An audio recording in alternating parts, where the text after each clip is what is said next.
Thank you, Julie. Hello, everyone. It is wonderful to see your faces again. And a real thrill to just think about how we're learning together from so many different places. It really, at least for me, it makes learning feel especially intense in a very, very good way. And I feel like this is what it should be like. Um, so yesterday we covered a few texts and portions from the Haggadah. Today we are going to jump in and continue. I'll be using the same PowerPoint that has been distributed to you. And again, I want to say that for those of you who are in part listening to this because you want to be able to pronounce a little more of the Haggadah in Hebrew, if that's one of your goals, then I really encourage you to go back to the playlist on YouTube and to listen to the Hebrew and to just kind of like follow that and practice and check yourself against that. All right, so let's jump right in today. We are going to be starting with an examination of the 10 plagues and the Hebrew words. And I'm going to take this opportunity to talk to you a little bit about the plagues as well, focusing on some issues of biblical interpretation, where this material comes from and why it's ordered in the way that it is. So let me share my screen and bring up our PowerPoint and get to our plagues and make it big. All right. Okay, so many of you may be familiar. This is one of the key points, disturbing, yet very well known part of the Haggadah, and that is the recitation of the 10 plagues that, according to tradition, God placed upon the Egyptians, especially Pharaoh, in order to convince Pharaoh and his people to let the Israelite people go. I'm going to just read through them in Hebrew. Again, I'm reading them so that if you're unsure about the pronunciation of a particular one, you have access to this and you can go back and listen to the recording. So just beginning with a read through, and then we'll talk about them. They are in order: Dam. So we start with a really easy one. And then the next one is a little bit of a tongue twister. Tzfardeya. So again, Tzfardeya. Then Kinim. Arov. Dever. Shechin. Barad. Arbe. Choshech. And finally, Makat Bechorot. Now, apart from the first one, Dam, and the darkness, Choshech, these other words do not appear a lot in Tanakh, thank God. So we don't have tons of stories about boils and pestilence. They will appear from time to time, but if you're trying to amass work on a Hebrew vocabulary, I would not necessarily put these at the top of the list, apart from their occurrence here in part of the 10 plagues.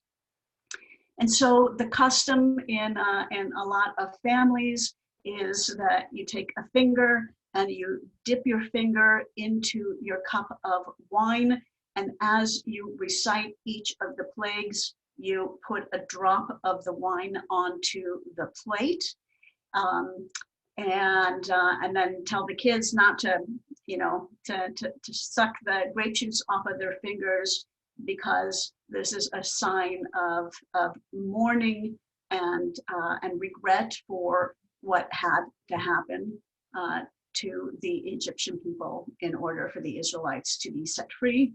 So if you lick your finger, you're getting some pleasure from the grape juice or the wine, and that is kind of counter to the intention. Okay, so we have these 10 plagues. Now, if you just take a look at them, either in the Hebrew or in the English, it's a little bit difficult to determine why they are in the order in which the Torah presents them. Right? You could make arguments saying that each one is more intense or would have been worse than the prior. But honestly, in order to make an argument like that, you've got to stretch a lot of things, right? So, locusts, consume all of the crops, but pestilence destroys all of the animals. Can you compare? Is one worse than the other? Is each plague getting more and more and more kind of troublesome? It's not so clear, right? Darkness could be very frightening, but in the end, darkness does not impact on the crops or animal husbandry or human health.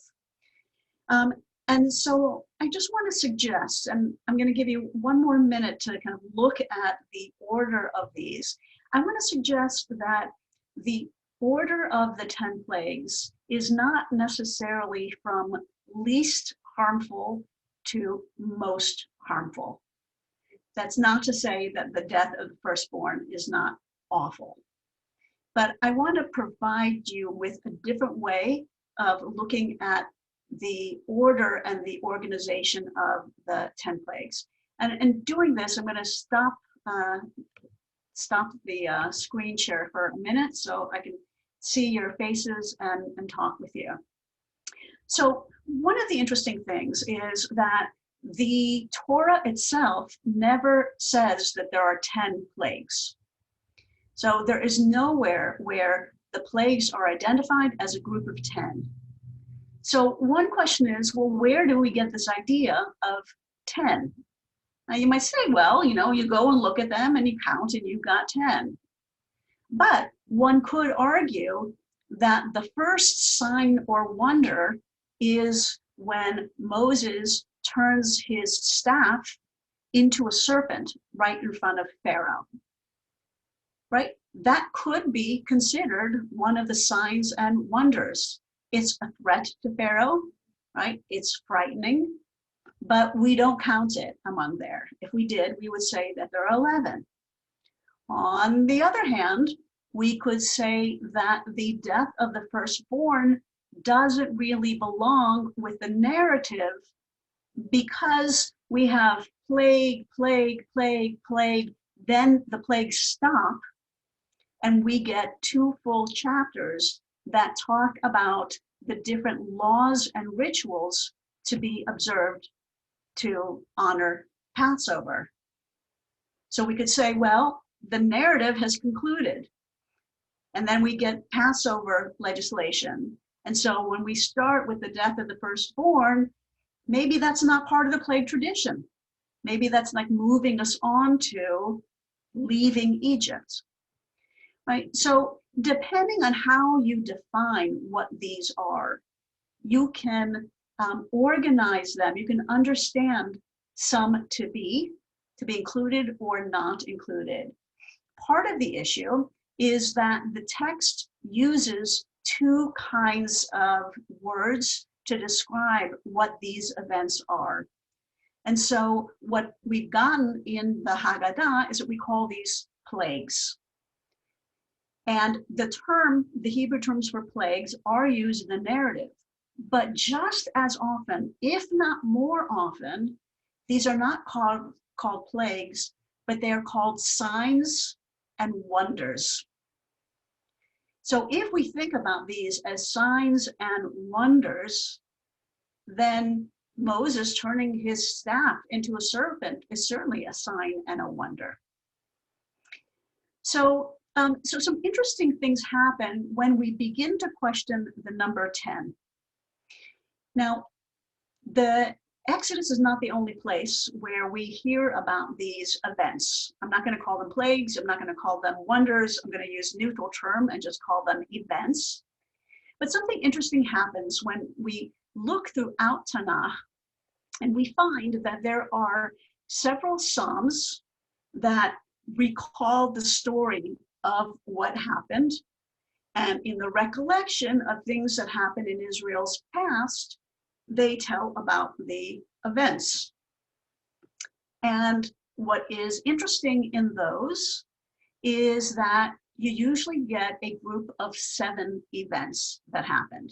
No surprise, 7 is so central, important a number in Judaism and in the Bible. But they list 7 events, and we get this in more than one place. So here I'm going to just take a few minutes, but push a little bit. If we take the Exodus narrative as it is and read through very, very carefully, we'll find that in a few cases, there seem to be some repetitions and some inconsistencies. And so for the example, the first plague about blood, dam, well, it says that this plague is going to be that the Nile turns into a river of blood. Okay. But then the text continues and actually describes something different. It says all of the bowls of water in the homes, any vessel that had any water in it turned to blood. Now that's different from having a river turn to blood. Those are really 2 different understandings of what the plague, the event about the blood is. So many scholars, biblical scholars, have suggested that the plagues as we now have them in Torah are a fusion from very, very ancient times of 2 different narratives about the plagues that each had 7. And that as they were merged together, they began to be interpreted as having more than 7.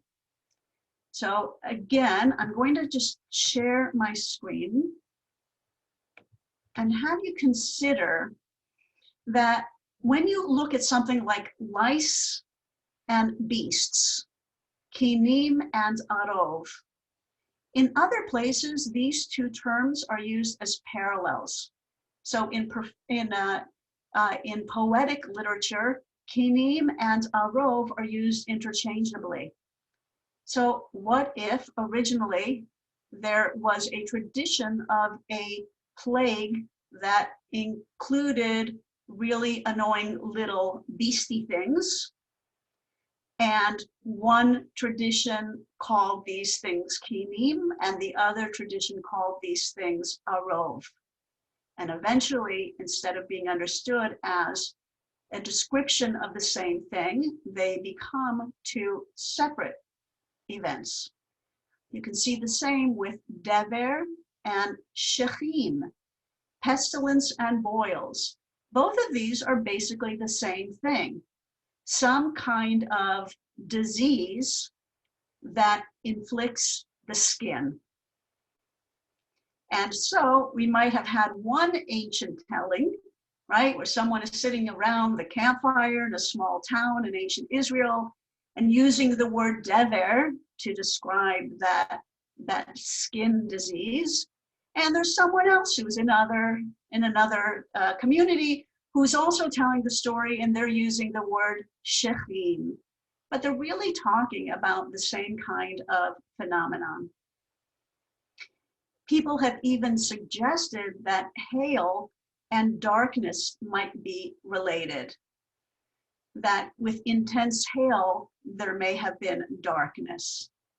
So some of these seem to have the possibility of being redundant, and it might be possible then to say, well, 1 is blood, 2 is frogs, 3 is some kind of beastie thing, 4 is some kind of skin disease, 5 is hail, 6 is locusts, and 7 is darkness. And in that way, we end up with the number 7. Well, let me say just a few more things about why it is that I am suggesting all of this. And again, stop share so I can see you for a moment. If we originally, right, if way back in ancient Israel's kind of memory, there was an idea that there were 7 events, and then the different tellings were all brought together, because you don't have to say, hey, this one's right and this one's wrong, but these are all right, these are all valid memories, these are all valid tellings of the story, that then you end up with a larger number.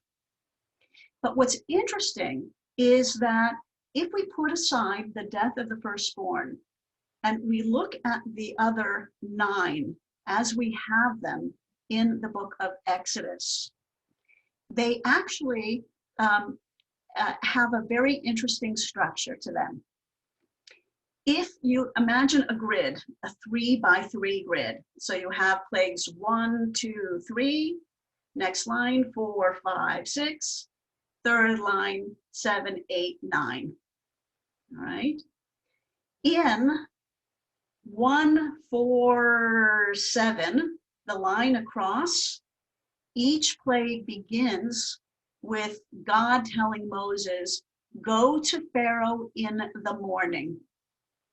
Specifically, go to Pharaoh in the morning. Okay? Then, if you look at that next tier of 2, 5, and 8, each of those plagues begins with the verb bo, come to Pharaoh. So the language is identical. Okay. And then with the numbers 3, you know what I mean, but the third tier, I'm very bad with math. So the third tier, what they all share is that Pharaoh receives no warning that something's going to happen. Something just happens. So you can see organization this way. You can also see organization this way. The first 3 all have to do with the magicians. It's between kind of Moses and the Egyptians. Then when you move to 4, 5, and 6, they all have to do with distinctions. In other words, what's going to happen is that there's going to be this event, but it's going to be restricted to this geographical area. Or this event, it's going to hit these people, but not these people. All right. And then the final group all have Moses or Aaron raising his arm up toward the sky. And at the end of each of these 3, the goal of the first 3 is, quote, so that the people will know that I am the Lord. So the first 3 are all about trying to convince Pharaoh and the Egyptians that the God of Israel is, in fact, the only God. Then the next triplet, the next 3, culminate with a message which is, I want Pharaoh and the people to know that I am the God here, even in this land, in Egypt. Okay. And then the last triplet culminates with, and I want them to know that there is none like me. So part of the reason that I'm sharing this with you is just to offer a different way of understanding the intensity and the buildup of the plagues, that they may be less about the actual event and more about, is the event located in one specific place, right? If something bad happens all over the place, that's bad. But, if something is happening here in this neighborhood and not in this neighborhood, that's a little more frightening because, that kind of specificity. So, things get more and more specific. So I know that we're focusing primarily on Hebrew, but I just wanted to throw that out as an invitation to, thank you for the 369, as an invitation to just think about the plagues in different ways, and that these are ultimately a build-up to convince Pharaoh that Pharaoh, who as an Egyptian ruler believes he's God, is in fact not a God at all, and that the God of Israel is the only other God. Okay, so now let's go back to the Hebrew of the Haggadah. I'm a biblicist. I can't help but do these kinds of things. Okay. So moving on. All right, this slide may look really scary and overwhelming because there's a whole lot of Hebrew on it. I want to say, don't worry about this. This is the full version of what we know of as Dayenu, the song that is sung during the Seder. The good news is that in most households, most of these verses are skipped, and the focus is on the first line, on this line, and don't worry, on the next slide, I'll focus in on these lines. But basically, what this Dayenu is going through is all of the events. So it's, if God had brought us out of Egypt, that would have been enough. If he had not split the sea, that would have been enough. If he didn't take us through on dry land, that would have been enough. And so basically, the next one, if he didn't take care of us for 40 years in the desert, if he hadn't given us manna to eat. And so basically, this is going through the kind of history of Israel as it's presented in Tanakh, in the Bible, and and that's why we have so many verses, because there's a lot of sharing. In terms of what is most often sung in the context of a Passover Seder is these two lines. So I just wanted to focus on these. So the very first line of the Dayenu is Ilu Hotzianu mi Mitzrayim. Ilu, we saw yesterday. If, and then Hotzianu is from Hotzi. We saw this yesterday as well. Hotzi is from the verb yatsa, Yud Sadi Aleph. Yatsa means go out. Now the verb is in what we call the Hifil binyan, and it means to cause to go out.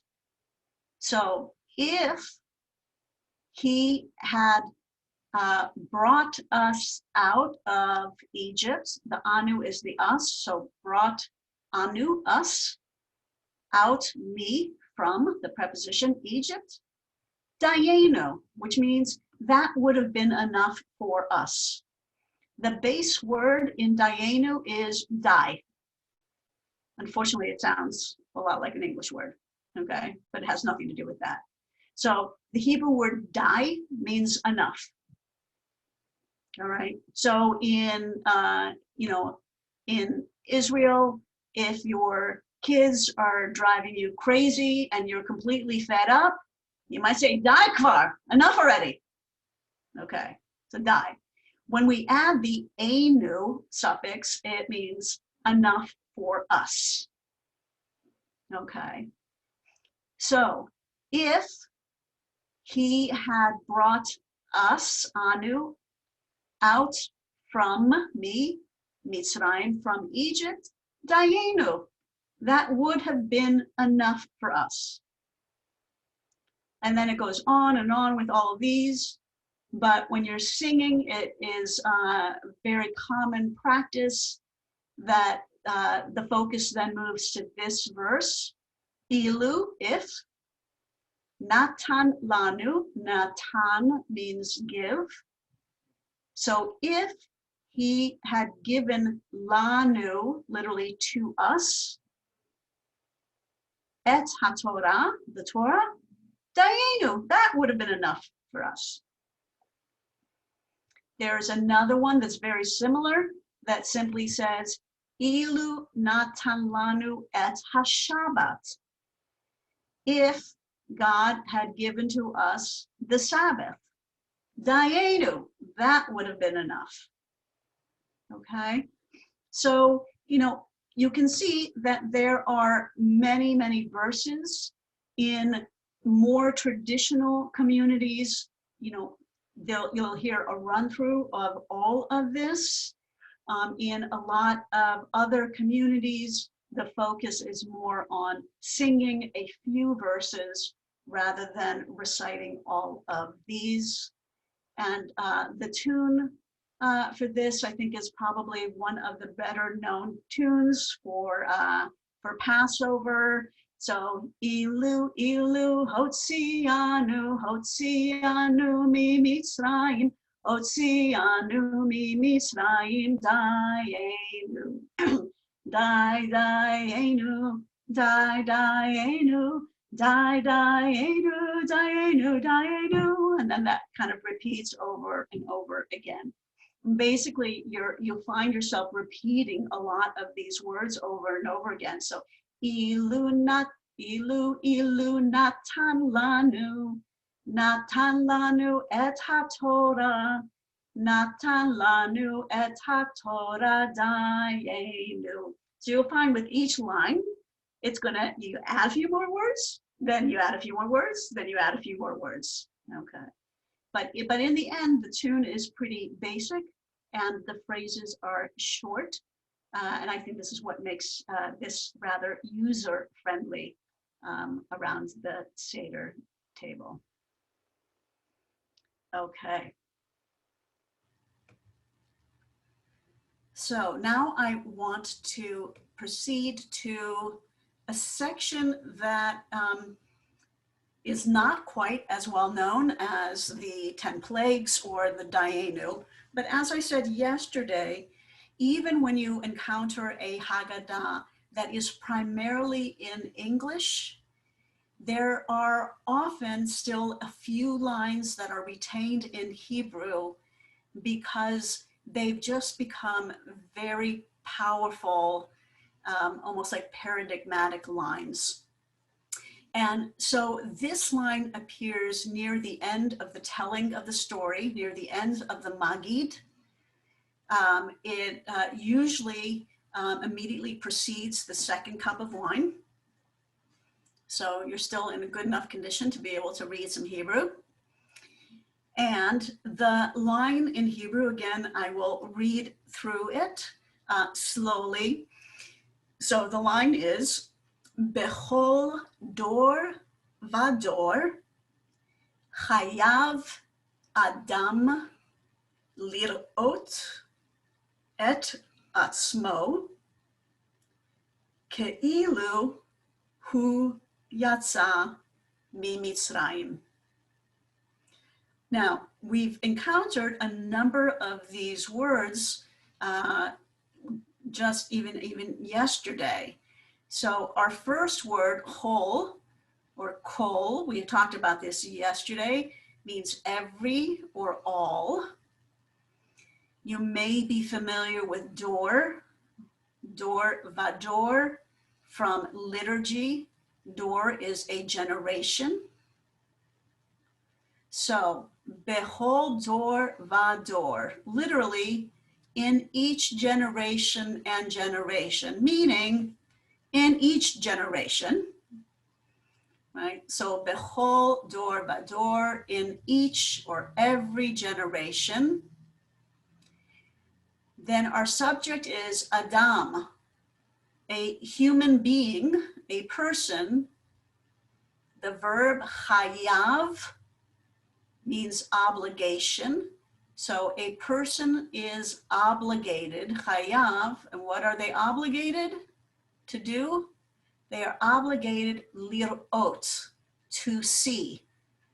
The root here, the shoresh, is resh, aleph, and a hey at the end that we don't see here. So lirot, to see, et atzmo, himself.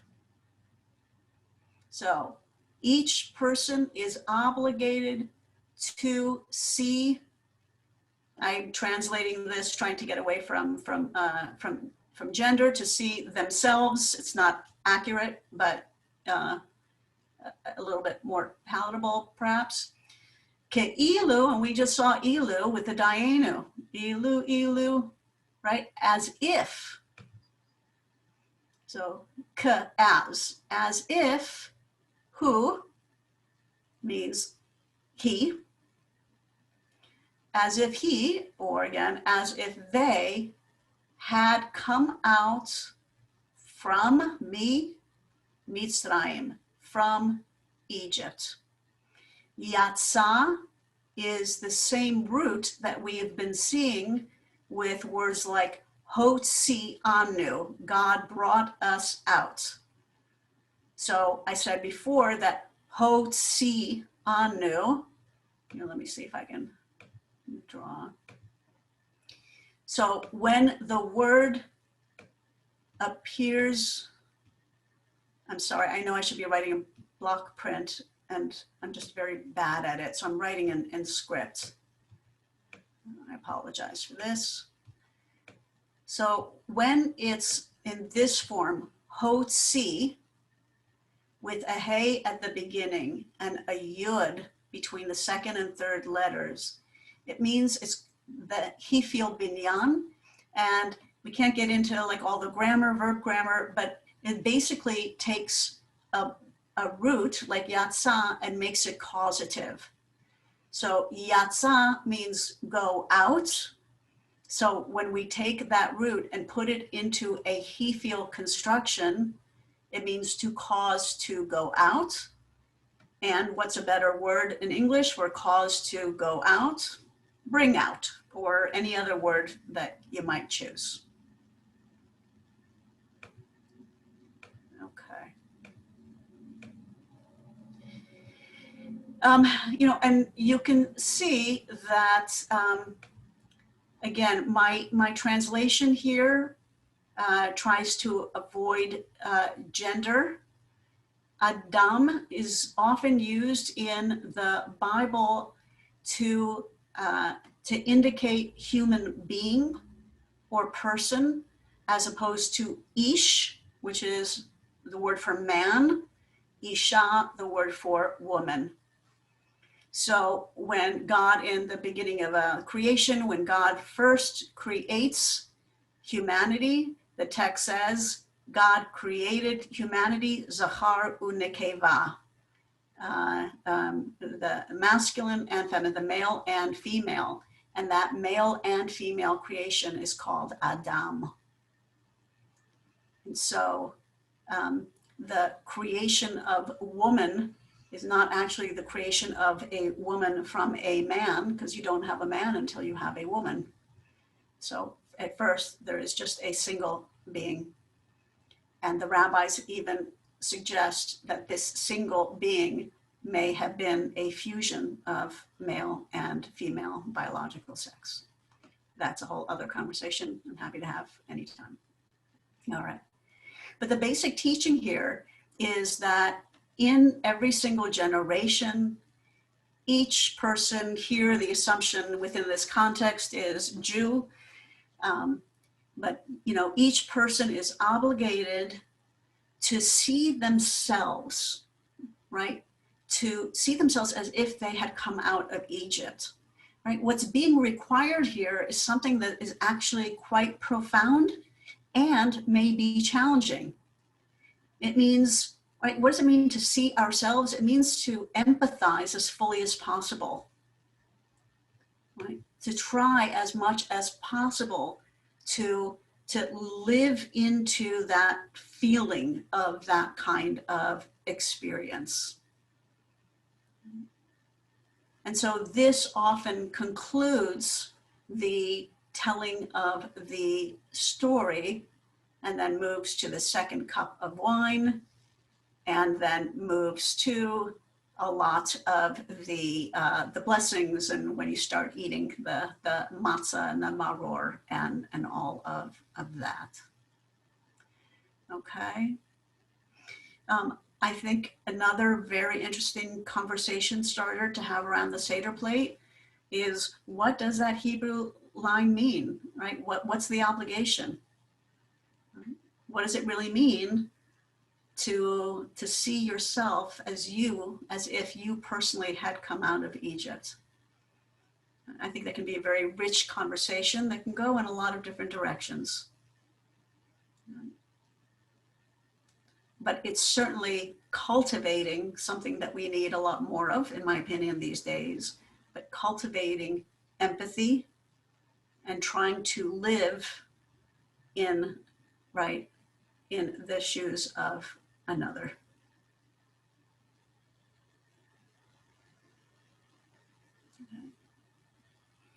Okay.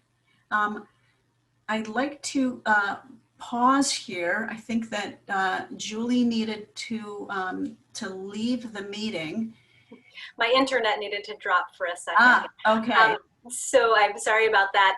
And I don't know if there were questions that came in while I was gone, because on my end, the chat box disappeared. All right. So let me do a quick scan. So let me, first of all, invite you, if you have questions about anything specific to what we've been talking about today, to please feel free to put it into the chat.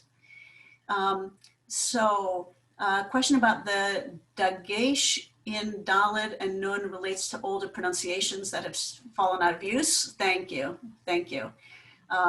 Right. There are going to be, there are a lot of nuns in the Bible, in Tanakh, that that seem to just appear, and we're not really sure why. It seems to reflect an older form of Hebrew that has died out by the time that that Tanakh is written. So, the mysterious nuns. Dayenu, is this a song to humble us? I think that's a great question. It's a great question, right? What does it mean to say, if we had received just this, that would have been enough? If we had received just this gift, if we had received this, that would have been enough. One of the things that I most appreciate about the Seder is that each of these statements open up an entire conversation, right? It's not just something that you just, you recite and then move on. But each of these things that we've looked at today and yesterday as well invite a full conversation about, would that be enough? Would that be enough from God? Does that mean we take on the responsibility? So it's not enough for us, but it's enough to receive, and the rest is not enough for us, but it's upon us to do it. Is it about showing gratitude? Right? A lot of different interpretations. Bechorot. Yes, okay. So a word about bechorot, which is part of the 10th of the 10 plagues. The term in Hebrew, makat bechorot. So makat means strike, and bechorot is plural for the bechor, the firstborn. And I think probably the question here is, bechorot looks like it's a feminine plural because of the ot, and we might expect bechorim. Bechor is one of those words that is masculine and that takes a feminine plural, but the word itself is still masculine. So this is specific to firstborn sons.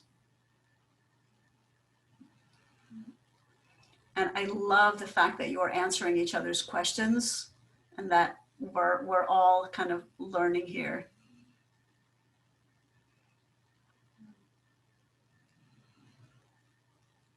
Okay. I have more material, but I'm trying to think. I guess let me introduce one more piece. Let me introduce a little bit more from the next slide. The next slide, the next portion, are the basic blessings that we get to once we start to get to the food. And so, again, many of you may be familiar with the basic blessing formula, which always starts with Baruch Atah Adonai Eloheinu Melech HaOlam. When I say always starts with, I mean traditionally, right? Different communities are playing around with this, addressing issues of gender and of God as king, and looking for other images and metaphors to use. But right now we'll kind of stick with the standard. So Baruch Atah Adonai Eloheinu. So blessed are you, Atah, you. Yud Yud is an abbreviation for the full name of God, which would be Yud He Vav He. So Adonai Eloheinu. So the Lord our God. Melech HaOlam, King of the universe. So you'll see that all of these begin with this formula. And so the only differences are really the final few words. So when you are eating a vegetable, you would say then, right, let's say you're picking up your karpas, whatever you use, that's from the Seder plate.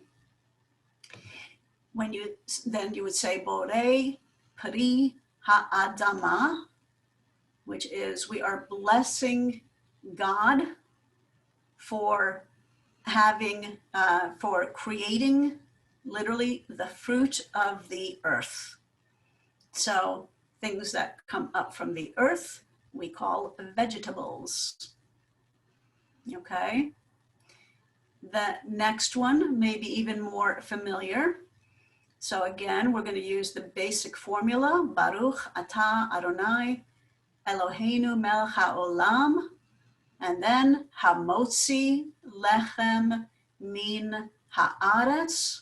So this is recited when we are eating the matzah for the first time, and it is the same blessing that we use when you are eating bread of any kind on, on Erev Shabbat. If you have your challah, it's the same thing.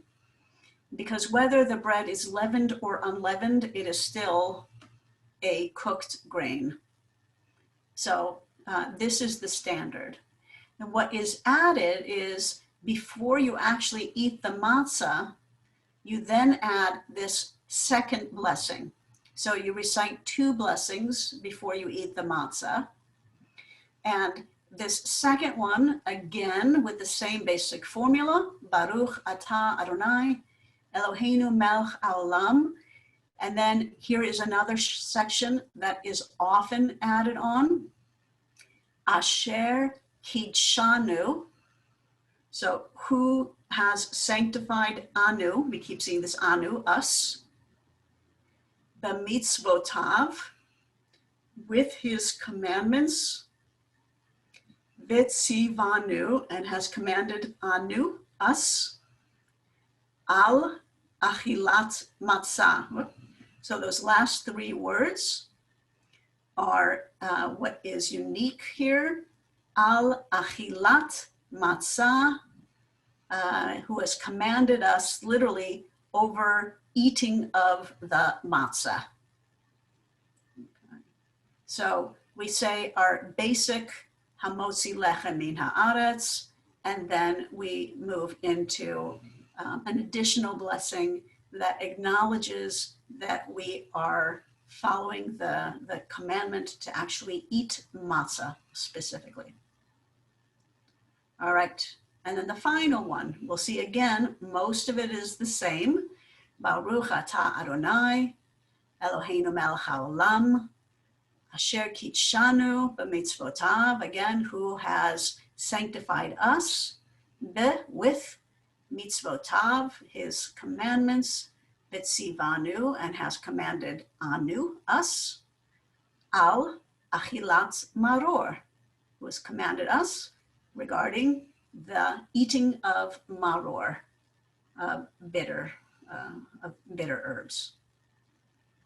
Okay, and then finally, what happens after you eat, after you say the bracha and eat the matzah, and after you say a bracha for the maror, the bitter herbs, then the final ritual action that takes place before moving on to the meal is making that little Hillel sandwich, where you take the matzah that you've already blessed, and maror, and charoset, often a favorite,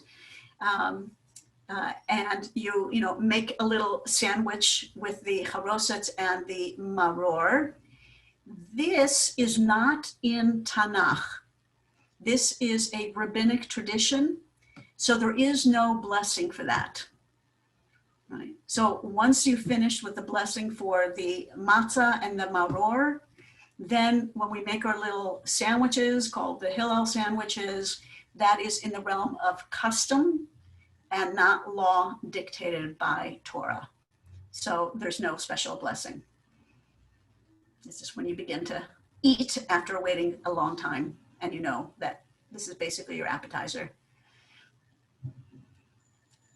And if you're in Ashkenazi communities, you probably expect the gefilte fish to come on, to be in this way. I mean, the final thing I will say today as well is, many of us are immersed in our own communities because, that's what we do. But we should all be aware that there are quite a range of Seder practices that are quite different among different Ashkenazi and Sephardi and Mizrahi Jewish communities. What I am focusing on is Ashkenazi tradition, but I just kind of want to acknowledge that, because that does not represent all of Judaism, and there are beautiful rituals and, more importantly, recipes that come from Sephardi and Mizrahi Jewish communities.